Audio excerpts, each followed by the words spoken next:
기대하시는 분들 굉장히 많죠. 자, 페라리가 마세라티의 고향으로 유명하고요. 그 모데나 이제 중심가 구시가 말고 이제 신시가 쪽에는 이제 마세라티 본사가 있어요. 멀리서 봐도 그 삼지창 있잖아요. 이렇게 생긴 삼지창이 꼭대기 이만한 게 달려가지고 그 멀리서 봐도 이제 알 수 있는 마세라티 본사가 있고, 마세라티 본사랑 붙어 있는 그 옛날 마세라티 공장이 있어요. 지금은 마세라티가 모데나의 외곽에 공장을 얻어서 이제 대량 생산할 수 있는 공장을 얻어서 이제 이전을 했는데, 그 전에는 이 공장에서 마세라티의 모든 차들을 다 조립을 했었습니다.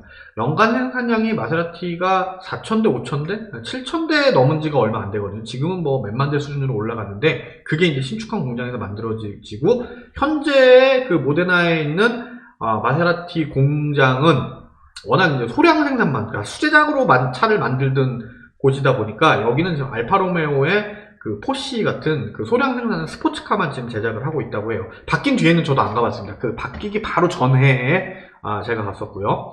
그리고 모데나 하면 또 유명한 게 있어요. 모데나를 상징하는 그 세 가지가 있다고 얘기를 하거든요. 그 첫 번째가 돼지고기, 두 번째가 올리브, 그리고 세 번째가 루치아노 파바로티라고 얘기를 합니다. 그 루치아노 파바로티의 고향이라서 그런지 모르겠는데, 모데나는 그 시내 곳곳을 돌아다니면은 재밌는 것들이 굉장히 많아요. 공방도 많고, 원래는 여기가 이 모데나라는 지역이 공업이 발달할 수밖에 없었던 이유 중에 하나가, 중세에는 그 기사들이 쓰는 갑옷이라든가 무기 같은 거를 만드는 대장간들이 굉장히 많았다고 해요.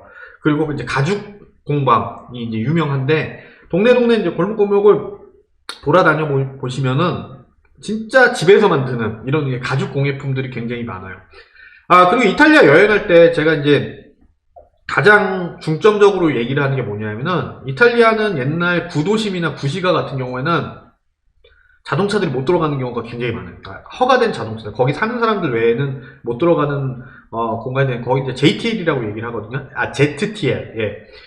그래서 구글 맵에 검색을 하실 때 검색 조건에 그 ZTL을 이제 피해가는 그 탭이 있어요. 그거를 딱 검색을 하시고 가시면 됩니다. 자, 옆에 이제 지도를 보시면은 모데나가 이렇게 굉장히 작은 동네예요. 생각보다 작은 동네인데, 거의 뭐라 그럴까, 페라리하고 마세라티가 여기에 자리를 잡고 있고, 뭐 파바로티도 이제 이 동네 출신이다 보니까, 뭐 동네는 작아도 그 굉장히 문화적으로는 가치를 있는 동네라고 볼 수 있죠. 그래서 그런지 몰라도 모데나에는 자동차 관련 시설 외에도 다른 문화 시설들이 굉장히 많고, 이거를 시에서 굉장히 많이 지원을 한다고 합니다. 그래서 이탈리아 북부를 가시게 되면은 자동차가 꼭 아니더라도 이런 뭐 문화 관련된 거나 뭐 이런 게 관심 있는 분들은 박물관들을 찾아보면 상당히 잘 돼 있어요. 많이 있고. 이런 것도 굉장히 재밌으실 것 같습니다.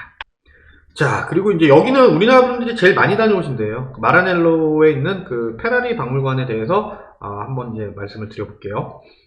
자, 페라리 하면은 뭐 여러 가지 수식어가 많죠. 뭐 남자들의 꿈을 먹고 사는 스포츠카, 뭐 그다음에 남자라면은 평생 한 번쯤은 꼭 가져봐야 될 차라고 얘기를 하는데, 저는 조금 생각이 다릅니다. 물론 이제 뭐 가져보면 좋겠지만, 페라리에서 나오는 차 중에 12기통 차들이 있어요. V12 엔진. 후배들한테 가끔 이런 얘기를 하거든요. 자동차 기자를 하면서, 절대 맛을 들이면 안 되는 것 중에 하나가 이 페라리의 고회전 12기통 엔진이라고 저는 얘기를 해요. 이게, 진짜 다른 엔진들이랑 비교를 하면은, 정말 한순간에 오징어로 다른 엔진들을 만들어 버릴 만큼의 매력이 있는, 소리도 좋고 출력도 좋고, 그리고 이 맥동이라고 얘기하죠. 엔진에서 울리는 그 진동 자체가 사람의 어떤 오감을 자극하는 그런 맛이 있는 엔진이에요.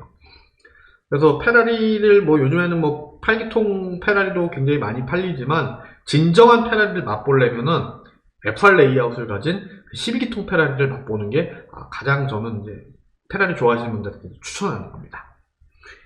그리고 이 페라리 박물관에는 페라리의 그 거의 역사라고 얘기를 하죠. 그 F1에서 페라리가 활동했던 내역들을 모두 다 집대성을 해놨습니다.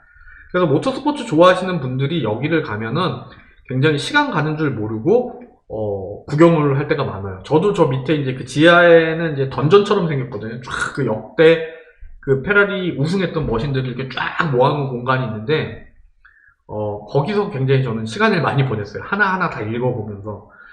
그리고 이제 T4C라고 얘기를 하죠. F1에서 이제 페라리를 응원하는 그 티포시들한테는 여기가 거의 뭐 성지처럼 이제 얘기를 해요. 그러니까 티포시라면 반드시 평생에 한 번은 여기는 갔다 와야 된다 라고 이제 얘기를 하는 공간입니다. 자, 입구가 이제 이렇게 생겼고요. 여기는 사실 일반 차들은 없습니다. 페라리에서 밀었던 경주차들만 있어요. 아니면 호몰로게이션 모델이나 페라리 이제 슈퍼카 라인업들만 여기에 있는데, 사실 여기에 끼는 차들이 어떻게 보면은 진정한 이제 페라리라고 얘기를 할 수 있겠죠. 안타깝게도 우리가 알고 있는 F355나 아니 458 이탈리아나 360 모데나 같은 차들은 여기서는 볼 수 없습니다. 여기는 무조건 페라리에서 자기네들이 이제 전통이라고 얘기하는 페라리 슈퍼카 라인업하고 그 다음에 모터스포츠에서 활약을 했던 모델들만 전시가 되어 있죠. 그리고 대부분이 12기통 모델들이에요.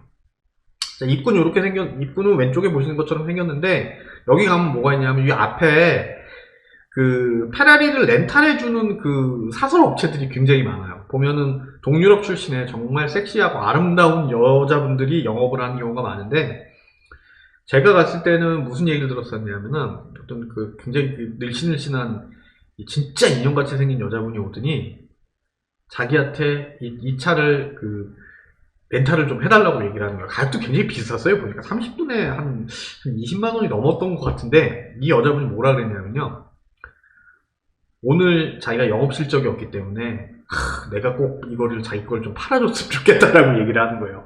근데 이게 조금 차이는 있는데, 이런 분들이 영업하는 데서는 절대 차를 타는 거를 저는 권유하지는 않습니다. 왜냐하면 보험부터 시작해가지고 렌트카로서의 절차를 안 지키는 사설 업체들이 굉장히 많아요. 그래서 잘못하면 돈턱이 쓰거든요. 특히나 이제 낯설고 이태리 같은 이런 데서는 사실 이런 부분들, 그러니까 보통 이제 속칭 얘기한 삐끼라고 얘기를 하죠. 이 아름다운 여성분들이 삐끼하는 업체들은 조금 피하셔야 됩니다.